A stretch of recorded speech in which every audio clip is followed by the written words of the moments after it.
Hi, everybody. Welcome to my channel. My name is Margaret Pinard. You're on Booktube. And today is a Fireside Chat. So that is the series that I have twice a month where I invite a creative guest. We do exercises, talk about creativity in our life. And basically, it's your chance to charge your batteries a little bit, as you just saw, and get a little motivation for whatever you are working on. And that can be in many different creative fields.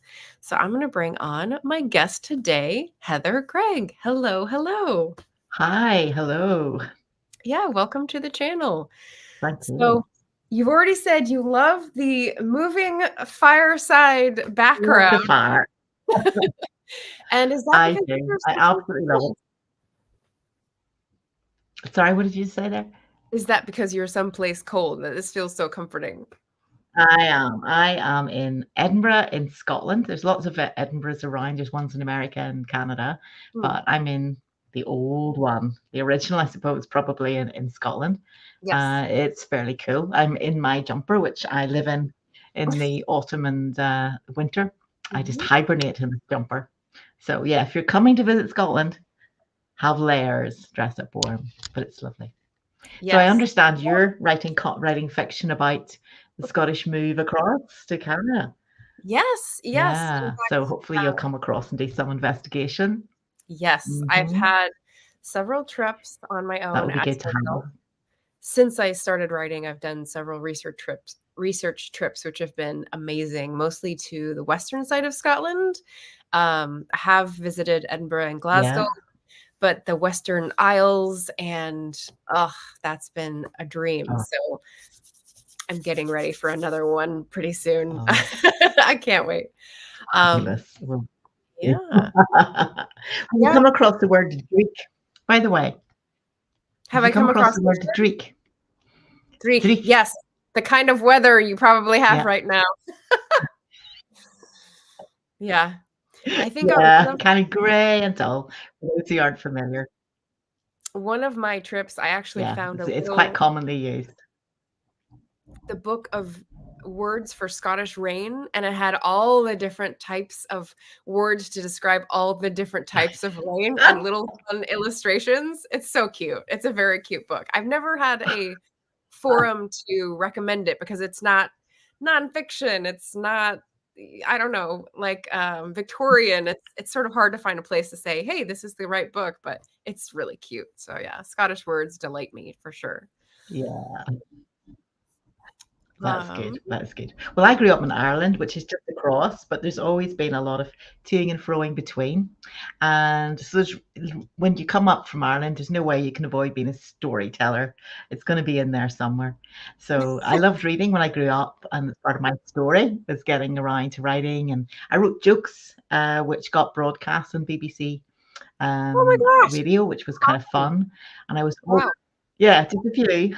And I was always interested in how things looked. So I also studied a bit of film and media.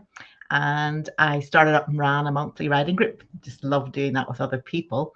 And this is great, what you're doing and having those creative ideas floating around.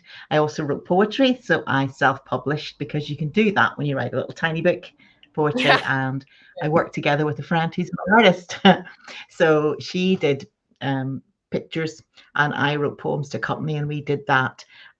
It was an exhibition she did, and then we put it online as an advent kind of week calendar, a little one each day, and it's still on her website. She's Jacqueline Stewart, Stuart, and you can see those.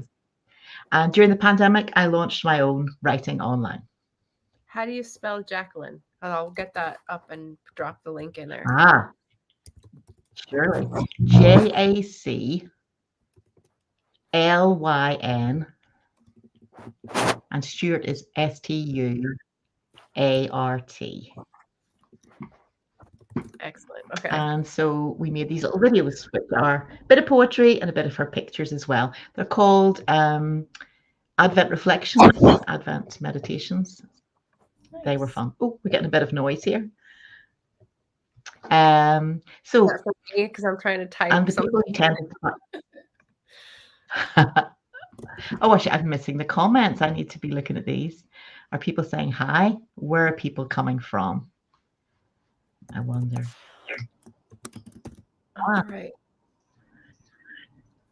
I've just popped the Sláinte Advent from an Irish French Canadian. calendar. Yay. Irish, French, Canadian. Hey, that's my Yeah. background. I love it. Yay. That's a lovely rich mix. Very good. So we've got Right. Anita. She's a fellow writer from Atlantic Maritime, Canada. Hi, Anita. Right. And Almighty Om. Bonjour, Slange. Love it. And then Bonjour. I've popped the link in for that website where you said your advent calendar with the poetry and the Yeah. illustrations. That sounds marvelous. Yeah. It's fun. Jordan Mahoney. Hello, hello. Yeah. So Jordan is from Ireland as well. So he's noticing the accents and using that to guide him with the who is the guest. It's Heather Gregg, Gregg. So she's got lovely offerings. You said you just finished up introducing yourself with the pandemic pivot to online. So I know I've Yeah. seen offerings of creative workshops. So how Yes. is that working? It's mostly from Facebook that you do that, is that right? Yes, I have a Facebook page called Heather Gregg Creative, and then the courses are booked via Eventbrite, and one of them is called Words and Photos, which might come into play later on. And I'll be running it again after Christmas, and also an introduction to get people starting to write. Because I think it's one of these things you miss as an adult. When you were a child and you went to primary school, when I was, one of my favorite lessons was when you were given a pencil and your exercise book, and you were told, here are a few prompts, here's a few things, just sit and for 20 minutes, 25, 30, just write what comes into your mind. And my feeling is we lose that as adults, and we lose that time, that set aside time. And I think part of doing writing classes and part of what we're doing here is that joy again of just sitting down and letting your imagination just roll and finding out where you end up and going, wow, that was a good journey. You always write for yourself. Sometimes I was in a writing group one time run by somebody else, and everybody in the group wanted, how do you get an agent? That was all we wanted to know. How do you get an agent? And as I've gone along, I've realized the joy of enjoying where you're at, and that a lot of art, a lot of creativity starts with little tiny pieces. Like it's like making a quilt almost, that you get an idea for a character or a word, and they don't seem to connect. But so many people just say, keep a little notebook with you and catch those wee scraps. And for many years, I just thought, it's just a wee quick idea. And then I realized, write it down and it can develop. It can become something else. So I hope that's helpful. I actually, and I know this isn't available to lots of people with lots of moves and family and other people in their lives, but I have a big Rubbermaid, so like, I don't know, 2x3 container. And it's got most of my notebooks throughout my life, including 7th grade, so about 12 years old, notebooks where we had that exact type of exercise in English class. The first 10 minutes or whatever was a prompt, and you just had to write, and the teacher got silence for 10 beautiful minutes. Yes, I think there was a to and a fro there. Yeah. Yeah. And I've looked back into that notebook and gone, that's not that bad. Like some of it's terrible and some of it's like, wow, that's an interesting idea. So it's nice to still have But the that. thing is, if you don't write it down, you just forget. And I've been constantly surprised, and journals as well, same thing. That habit of writing is that you capture the moment, the thought, the idea, and it's there like a little seed ready to go. Yeah. Catch a wave and pin it on the shore. There's a song from Sound of Music that applies here that I can't exactly nail, but yes. That's very good. So are you a quilter? You said it's like quilting, and Not actually, but something I have on my Insta page is all the arts all the time. And that's really what I feel is that attraction to expression and creativity, wherever it is.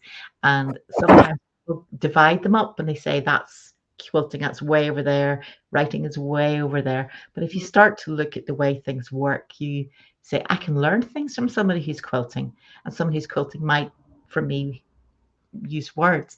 But the two things are often together because the old quilts used to be made with the newspapers. The old newspapers were pinned to the back of the quilts, and some of these quilts, when they're take them apart, you can still see that old newsprint at the back. So words and pictures are never far Oh my apart. gosh. And Was even it on a newspaper, they're mixed. You've got images and words. Were they Yeah. used as patterns or was it used as They filler? were.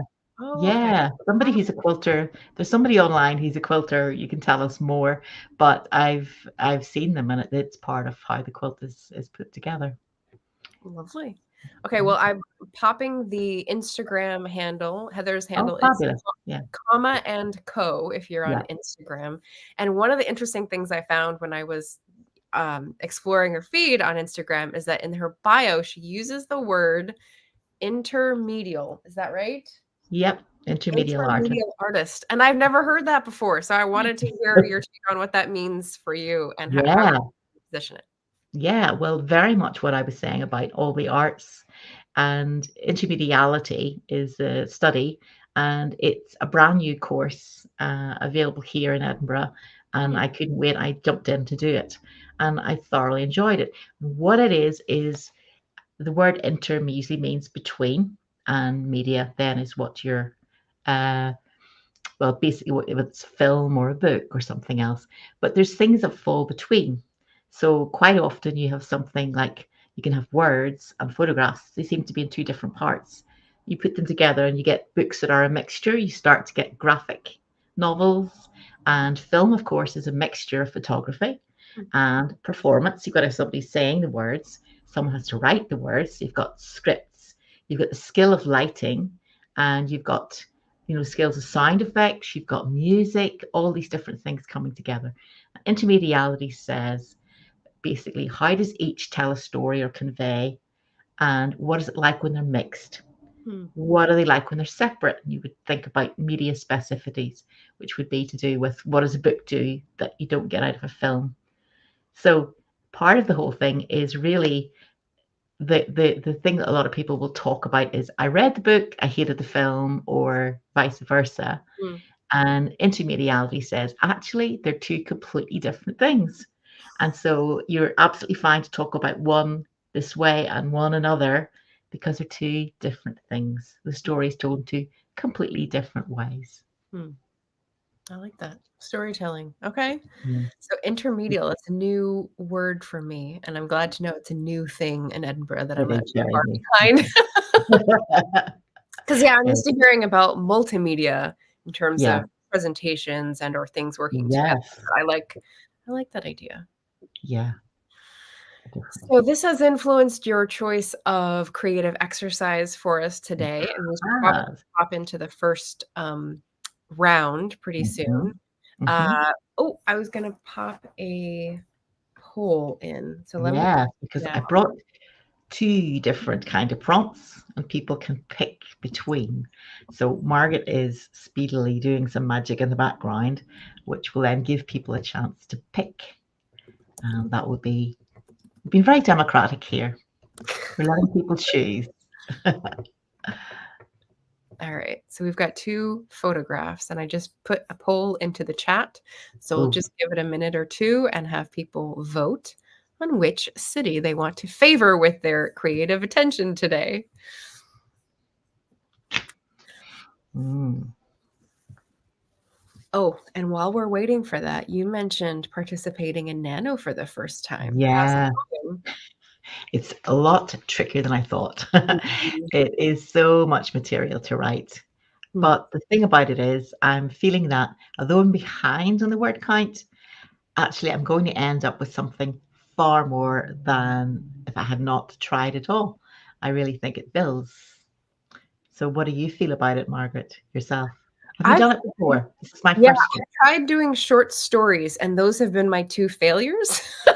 So, Oh, um, I've done it 10 times, 8 wins, 2 losses. That's my sports record, and pretty then good. 11th. Yeah. That's So, very good. um, No. yeah, so this is going, I mean, knock on wood, but pretty well.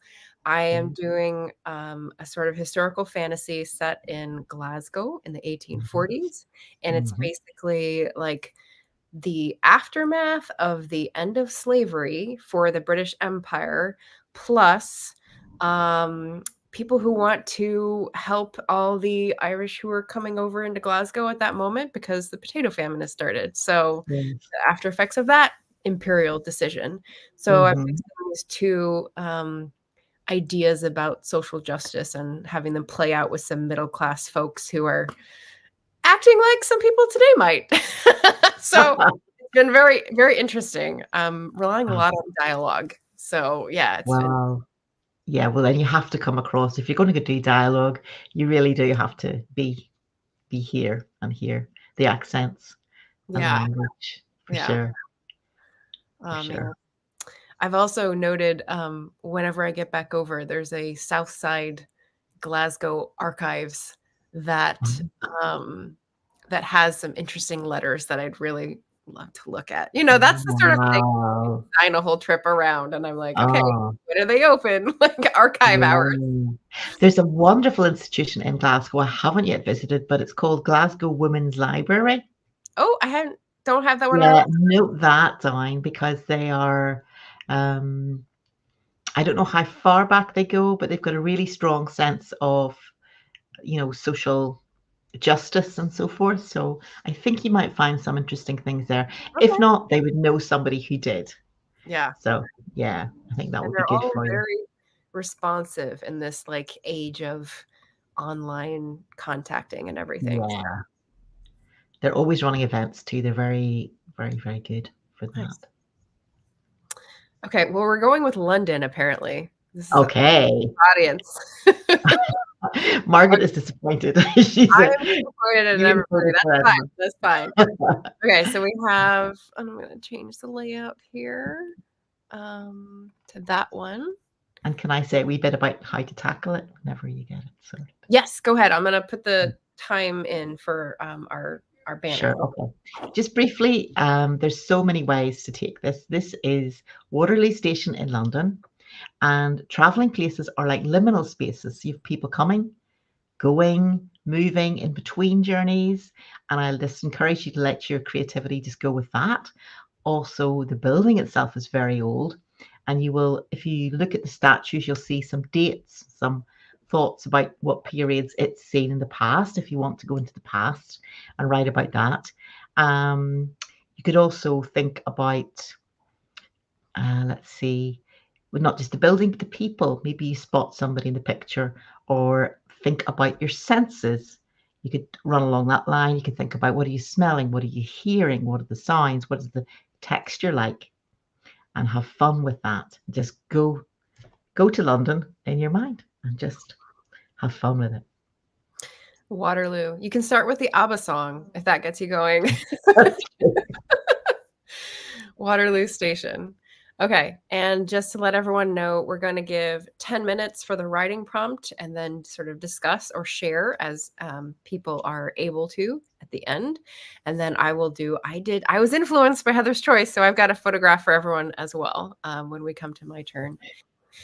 So we'll hop right in. There's no music because I'm sharing a screen and I've got a video background. So I think it would be a little much if we had music, but feel free to turn your own on for your 10 minutes of writing and we'll dive right in. So I will mute myself so you won't hear my um, random background noises, but we'll see you in 10 minutes.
And that is 10 minutes. So how do we do? You're still muted, so you can unmute yourself. I've unmuted myself. Yeah.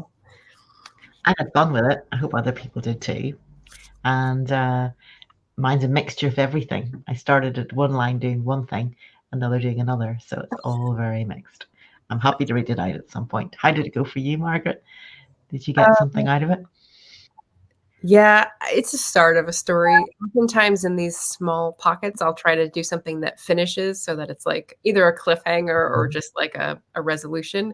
But this is just the start of, it's a time travel story. I had a man who had come to London, found his true love, and then was afraid to go into the train station because that's what had initially pulled him to the future. So, yeah. I'm intrigued already. Yeah. That sounds good. That sounds really good. Yeah. I like time travel. I'm not sure why. That's because I like history and I just wish I could explore more, I suppose. Yeah. Well, travel is in the picture really when it's the station. Do you want to hear what I wrote? Yes. And anyone in the comments, let us know how you went with this. But yeah, go ahead, Heather. Okay, cool. So each line is completely different. I started off, I thought it was like slightly poetic, and then it changes each line, so you can see. The station stays, the people move. Even the bodies on the front are statues. The large clock radiates the time like a sundial in reverse. Then it takes a change. Martin turns from the window and says, "It's 3." And then it goes historical. Imagine going up all those steps in crinolines, the weight of clothes pulling you down, certain they would have to be cleaned afterwards. Through the doors and into the sudden huge space, with announcements of comings and goings, every surface hard and echoing, even the benches to sit on, like a village under a roof with shops. So that's mine. But each one of those lines could be different. With shops. I like that. Yeah. So it's kind of thinking about the senses of things and, the surfaces and looking for patterns. Like there are bodies on the front and they're not moving. And then there's people who are, but they're frozen in time because they're photographed. And so you're not seeing them moving. And like you, I went to the time thing. I was looking at the steps and thinking, imagine the weight of the clothes of, crinoline up all those steps. Yeah. So that's what I wrote. Nice. I was just reading, I'm listening to an audiobook called Miss Eliza's English Kitchen, and it's 2 points of view. One is a servant girl who's going to work in a kitchen for the first time, and one is Eliza Acton, who wrote the famous cookbook, who wants to be a poet but won't be published until she does this cookery book to save the finances. And something you said earlier about the intermediality. Yes. Something she discovers, Eliza, in this book, is that when she does cooking for a while, works on recipes, and then does poetry for a while, and sort of goes back and forth, they feed into each other. And I thought that's exactly what Heather's saying. It is. It's learning not to think of things as one thing and then that's over there and then that's over there. Yeah. And when you do that, it's like I find myself that I sometimes I'm doing something like, say, I'm reading for a while and then I think, oh, I need music. And I go and get some music. And then I think, I need to see a film. I need to see something. And then, oh, I've done that. I need to write something, or you go between. And if you just realize that as you go with what you feel pulled towards, it enriches all the other areas as well. And I think if you only wrote and sat in a little room and wrote and never went outside and didn't hear anything else and didn't meet any other people, you would need to have experienced life a great deal to that point and have a superb memory to actually have something to write. Whereas if you go in and out and do different things, it actually gives yourself something fresh. I I would say that I try to keep it unconscious. I know there's like an element of remembering what you just immersed yourself in when you go into the new subject so that you can Yeah. combine them and sort of stew over both. But I think when I do this, for whatever reason, when I switch to a new task, it's not, I often will lose the thread to give a sewing metaphor as well. So Yeah. I will try to, remember I'm going to this for this one thing. Remember to do the one thing and Yeah. then sort of let it rush back in and mix again. But if I go online to try to find a scene in a movie that I'm thinking of to compare it to, it just if I don't do that one thing immediately, I'm off on like 5 different tangents. Yeah, but I think that's a creative mind. And actually, I would love to recommend a film for people to watch, which has Waterloo Station in it at the start in a crucial role. And it's a Ooh, light-hearted romantic comedy called Man Up. It was made in 2015, and there's a TV show as well, but you want the film Man Up, film 2015, and it has Simon Pegg and a girl in it who's got the most amazing name called Lake Bell. That's actually her name is Lake Bell, and he's Simon Pegg. So you could actually make up a whole lot of sentences between just their names. But it's a very good comedy. She's a feisty modern woman, and it's you just wonder what's going to happen next. It's just an amazing series of happenings and events. And Waterloo Station is shown in it as a key scene at the very start. nice. So I recommend it. Train stations are great for like humanity observation if you're a people watcher. Just like Yeah. lovely. Yeah. Yeah. Okay, so I'm gonna have to put a poll in for my picture. So excuse me for a minute while I line up the picture that I'm gonna share. Oh, here's what the poll needs to be. Let's do that first. It's nice to have choices. Right. So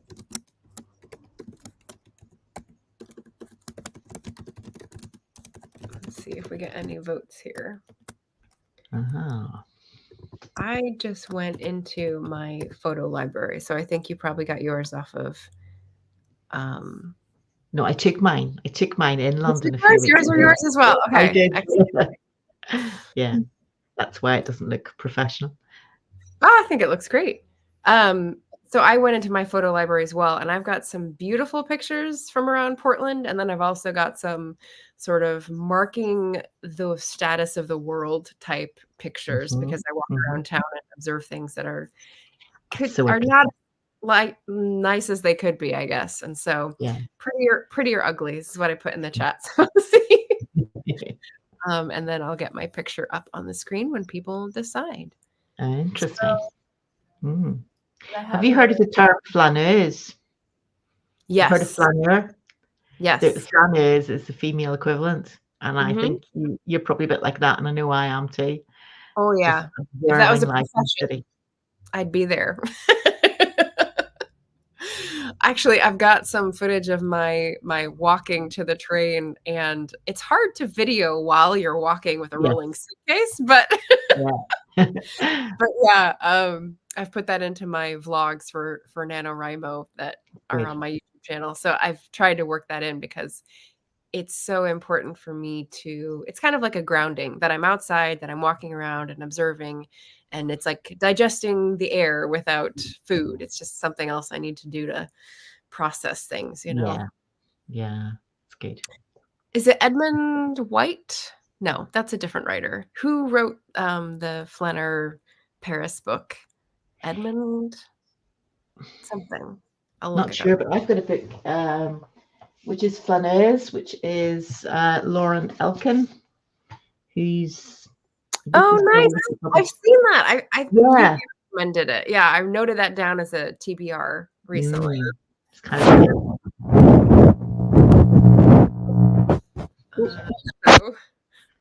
let's see. I don't know if we've got votes yet. But Rachel is saying can't have good without bad. Beauty without discipline without disorder. That's true. That's true. And that's a good way to think of writing, is that you need a balance. I'm Great. just Very asking, good. what kind of picture do you want? A pretty picture to write about or an ugly picture to write about? I think often the ugly pictures will give you more fuel, but let's see. Yeah. Hmm. Yeah, we've got ugly, 100%. Okay, there we go. Okay. So, Let's be real books. Yeah. yeah, bring the picture here. Okay, and then I'll share. So many tabs, so many things. And again, pretty and ugly is subjective, so, It will. This is true. This is true. if you don't think it is, then we'll just have that to write about. So this is part of the many empty storefronts in Portland Oh, because the many inflation, places. rents have gone too high. And Popina, the little sign you see there, is a bathing apparel shop that used to be there with a cute little pinup. But someone's walking by and it's empty. So that is my problem.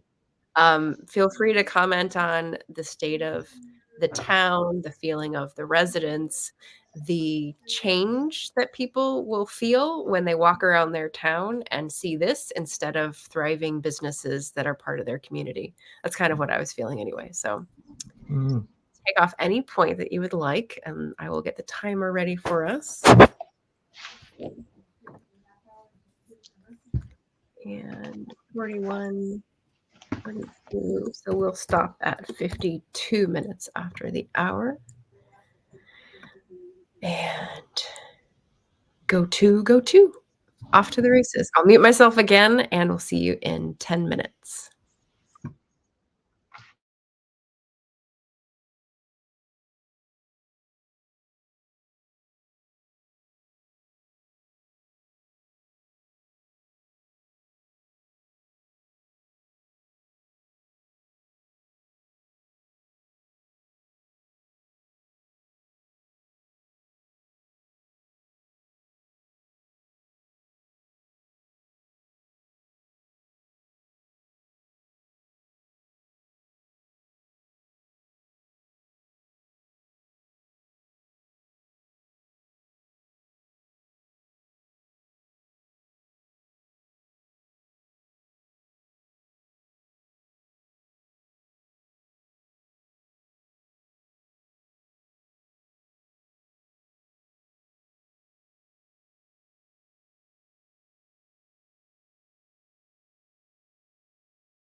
There we are. Okay. We got our full 10 minutes. I didn't want to short anybody. So I'm unmuted. I will take down the picture for the moment. I was going to go ahead and share the other pictures being considered just for fun, but maybe we'll discuss how we did on this prompt before we go back to the pictures. First. That was fun. How'd you do? I got a draft of a 20-line poem. Oh, nice. How did you do?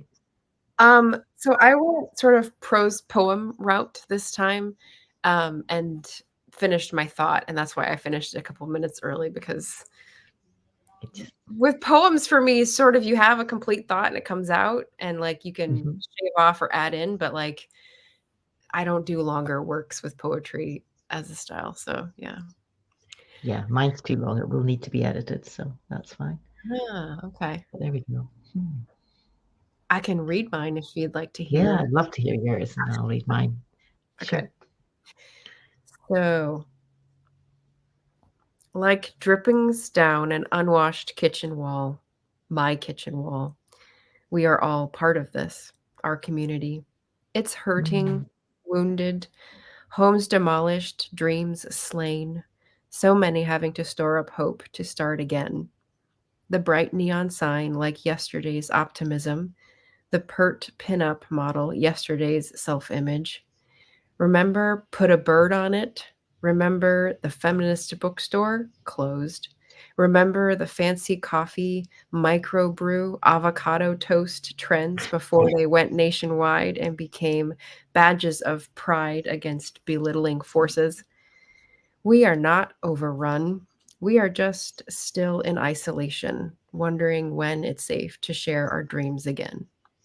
Oh. Well, that's good. That's worth working on for sure. Thank you. It speaks to its time. I love that there was a little pun there. I don't know, you probably used it deliberately. You said about we have to store up hope. Oh no, that wasn't. But you could play on that. Yeah. You really could. I'm just reading there. There's a comment from Inca York saying, where I live, the local councils put huge stickers to mimic window displays. To fool us into thinking urban decay and the rising cost of living is just a mirage. It's obscene. Wow. That's what they're spending money on. That's such a sad thing. Yeah. Well observed. Thank you for telling us about that. Yeah. Yeah. I mean, yeah. Interesting. There's it's like there's something in the window, but there really isn't. There's just a flat representation of life. It's kind of like the metaverse, where we're all avatars in a virtual world because we can't stand our own anymore. It's so sad. That's not good. There's a good comment too from Cat Paul Rosales. Just popped up there. She'd watched a YouTube video called "Why is London Disappearing?" by Wandering Turnip about the dying high streets. Really interesting. There's a really good thinker, trying to remember her name. She was known as the Queen of the High Streets because she revamped a lot of shops. She's got a podcast and she's amazing in saying, look, this is what's happening in our streets. And it'll come back to me. I'll find it. But she's a really good thinker because she was the person you went to revamp your shop for whatever reason. She was brilliant at displaying merchandise, but also the whole idea about selling, but thinking about it socially aware in a way it's good. I'll give you my wee poem just for all it is, and I'd love to hear if anyone else who's taking part wants to contribute a little line or a word that came up for them. Mary Portis, Inca, that's the one.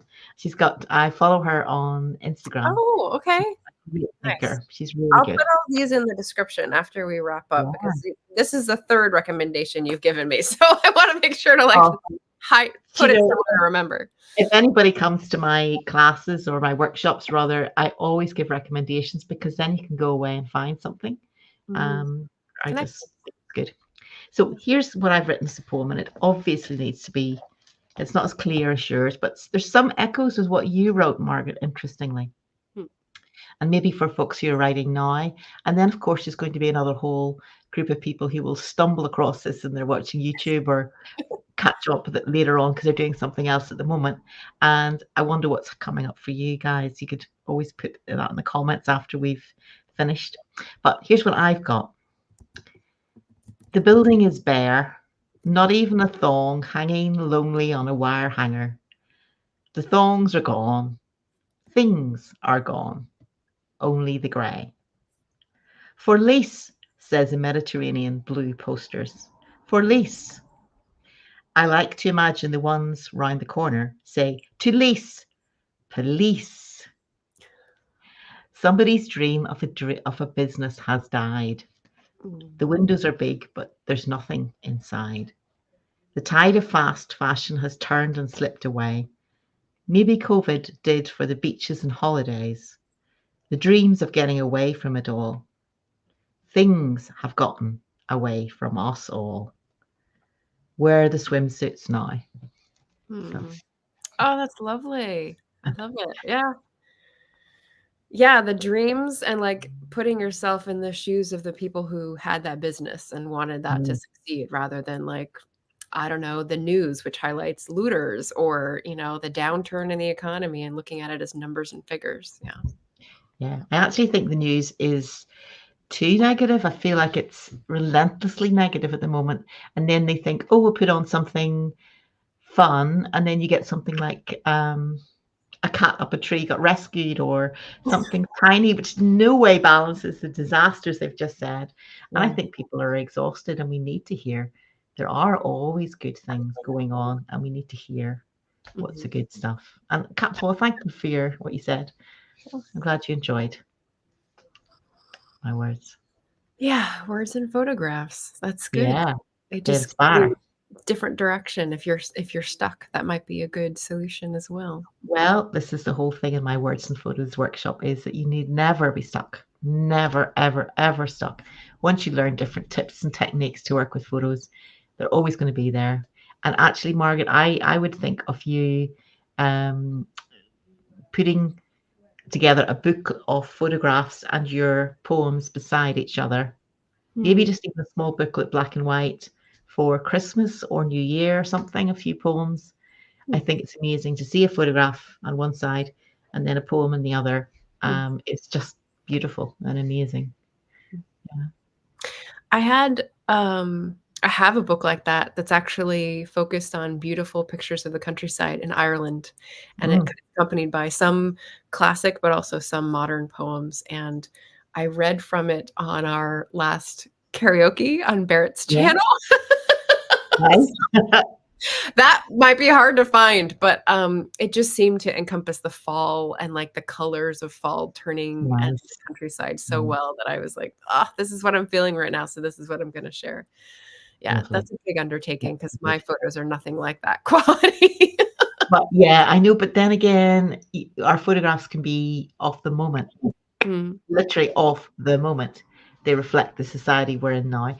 And you could take a picture of a beautiful field and it could have been taken in Victorian times, 1930s, whatever. But the picture you have just shown is now. It's off the now. Yeah. So just to like give a little parade of the pictures I was considering and Heather had considered, that's the beautiful picture that I have is like sunrise view. Is that being shown? Yes, I'm seeing it. And then we've got Waterloo. And this was the Edinburgh prompt. So we've got a woman standing outside a couple of phone boxes, for sale, to let. Similar theme, interestingly enough. Exactly, isn't it? Yeah, it's that window.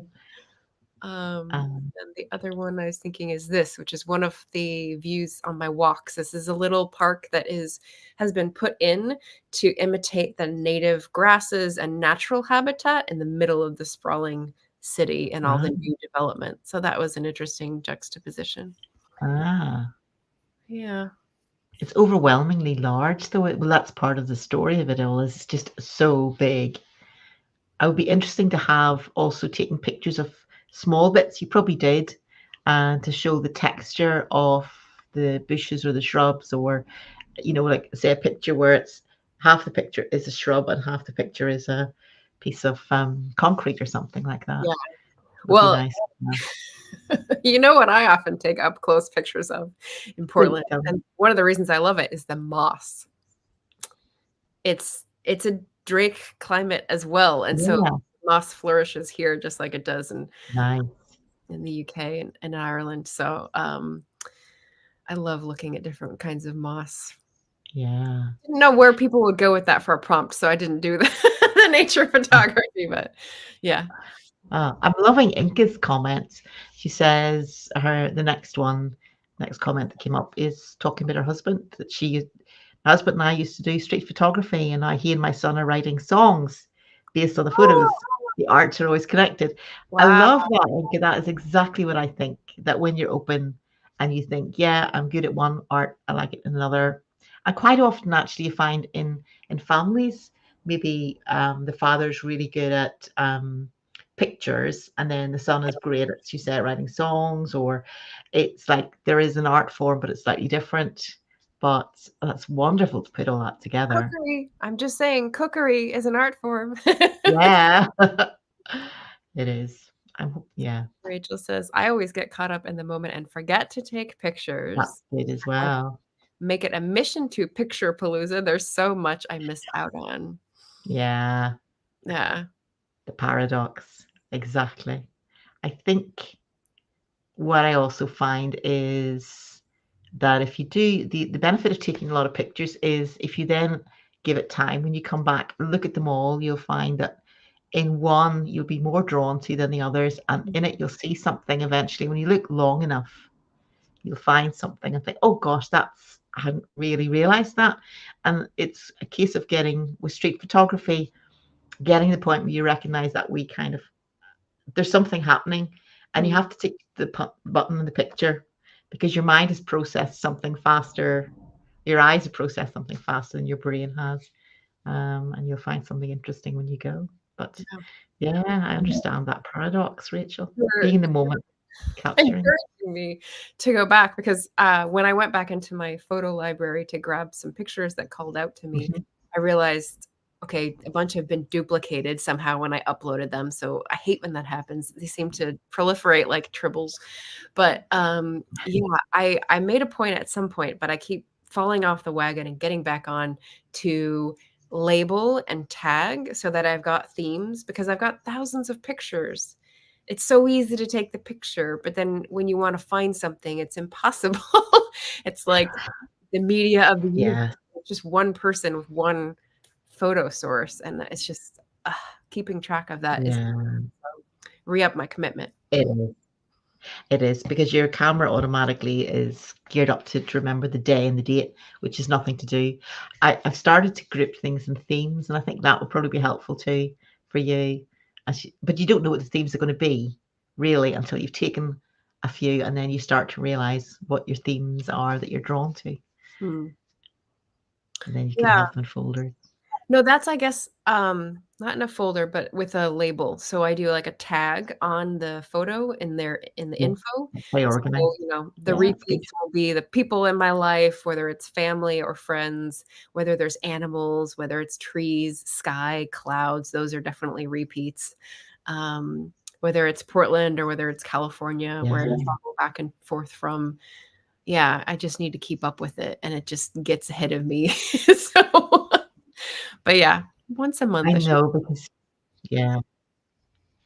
I know we all think that we should. What would be really interesting would be to have a whole lot of photographs of different places, and then not even try to identify which is which town or city, and just mix them all up together. Not in the library because then I would never have then I would never know where it was. No, no, But no, no, no. But as a yeah, yeah. project, be playful sometime, and Mhm. then say, could you actually identify which is which, and does it matter, or is it a new hybrid category that you've created? This might be a way to do world building if you're into doing fantasy and things like that as well. Oh, yeah. Pull a bit Do from here. you so you've mentioned today poetry and creative workshops. Are there other art forms that you've packaged or like formed your work into? Like book length or fantasy or historical, or any of those play a part? Well, I haven't made something that's really long length at the moment, which is my NaNoWriMo I'm working on, Mm. but I have worked on something which is about to go onto my YouTube channel. I do have a YouTube channel in my name, and I review books and so forth, and it's getting more and more experimental. And I'm just about to bring through a collaboration I did with an artist on it, where he sent me words from a very old encyclopedia, and I did something interesting and funky with them and made an animation, and that's going to be coming up in the next few days. And that's going to be a fun collab. I So thank think you for putting the it word, me. I think the Yeah. word funky is underutilized at this point. I used to love using that word. Yes. But are you Yeah, a fan of Robert McFarlane then, and his sort of projects with words and illustrations that have sort of I followed? haven't followed him, but if it's somebody using different arts, I'm interested. So that's, is he a Canadian or? Robert McFarlane, I'm not sure. I think he's British, and he's Okay. done a collaboration project that is a beautiful illustrated book, and I think it's Hmm. called Forgotten Words or something. Um, Ah, lovely. and so he's like taking these unused words that are often sort of like a subculture or a Mhm. dialect and Yeah, putting them back in and giving, the nice. illustrator gives illustration. It's lovely. That sounds fabulous. Yeah, you've got a real feel for words and their history. Yeah. Well, that's my rabbit hole. So Yeah, a good one. Because we're working with words, you don't get anywhere if that's your natural raw elements you're working with. If you don't love words, you're probably not going to enjoy writing or even reading. And the two right. things go together, Mm. reading and writing. Yeah, they're good. Yes, and that's why we're on Booktube together. So, Yeah. yes, yay! As we wrap up, I just realized we're about 10 minutes later than I thought. As we wrap up today's fireside chat, I'd love to hear what you're planning to do. So you've just told us or given us a preview of your next Booktube video, which is very exciting. It's an Mhm. intermediate and multimedia collaboration. Yes. What about the next Eventbrite situation? So those are on Facebook. Do you have one planned next and for the new year? Yes, well, I will be running the words and photos, and I've got one I like called Turning the Page, which is geared up for people who have maybe not been in writing for a while, or sometimes life just takes you on a detour for whatever reason. And it's suddenly going, I'm going to get back to writing. Where do I start? Mm, And that's a double book workshop. So it's 2 hours done on 2 different days, a week apart. So okay. those are the kind of things I'll be bringing out in the new year. So if you want to treat Excellent. yourself for Christmas, there you go. It'll be there shortly. Thanks, Margaret. Yes, This has or been such treat a fun. friend. Yeah, of course.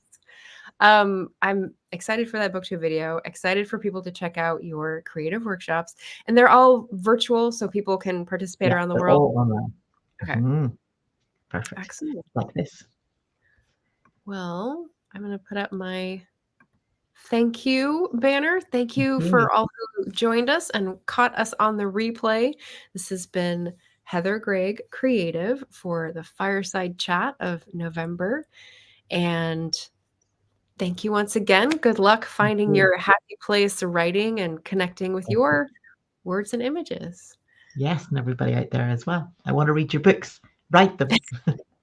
Yeah. All right. Thanks, everybody, and happy Friday. And we'll see you again soon.